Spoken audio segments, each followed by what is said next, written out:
বিশ্বের পরাশক্তির দেশগুলোর কাতারে যোগ হওয়া শেষ দেশ ভারত। প্রতিরক্ষা ব্যবস্থা জোরদারের জন্য সময়ের সাথে সাথে নিজেদের সামরিক সক্ষমতা বাড়িয়েই চলেছে দেশটি।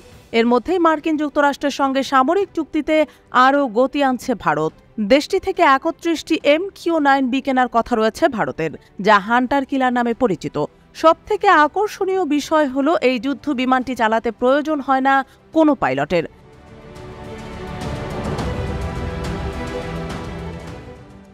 জানা গেছে উচ্চ শক্তিধর এই ড্রোন যুদ্ধবিমানগুলো কেনার বিষয়ে বেশ তোড়জোড় করছে ভারত।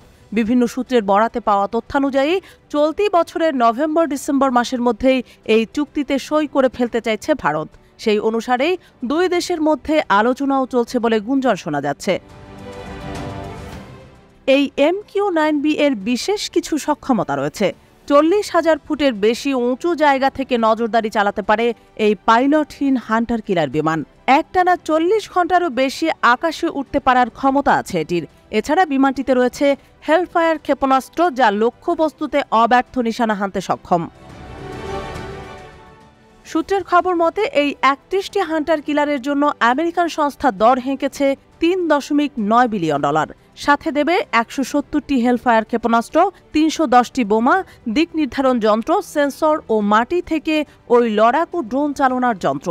প্রতিরক্ষা মন্ত্রণালয়ের এক সূত্র জানিয়েছে, আমেরিকা সরকার ও জেনারেল অ্যাটমিক্স অন্যান্য দেশকে কী দরে বিক্রি করেছে সেটিও পর্যালোচনা করে দেখা হচ্ছে।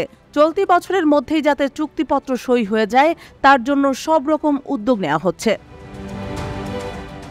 এদিকে সাম্প্রতিক সময়ে চীন ও পাকিস্তানের কূটনৈতিক সম্পর্ক যে পথে এগিয়েছে তাতে আমেরিকার সাথে ভারতের এই সামরিক চুক্তি যথেষ্ট তাৎপর্যপূর্ণ বলেই মনে করছেন কূটনৈতিক বিশ্লেষকরা। চীনা বাহিনীর সৈন্য ও সমরসজ্জা বিগত দিনগুলোতে উল্লেখযোগ্যভাবে বেড়েছে। শুধু তাই নয়, পাকিস্তানকেও চীন সামরিক দিক থেকে সাহায্য করছে। সূত্রের দাবি, চীন থেকে কাই-হং-4 ও উইং-লুট-2 ড্রোন সরবরাহ করা হচ্ছে পাকিস্তানকে।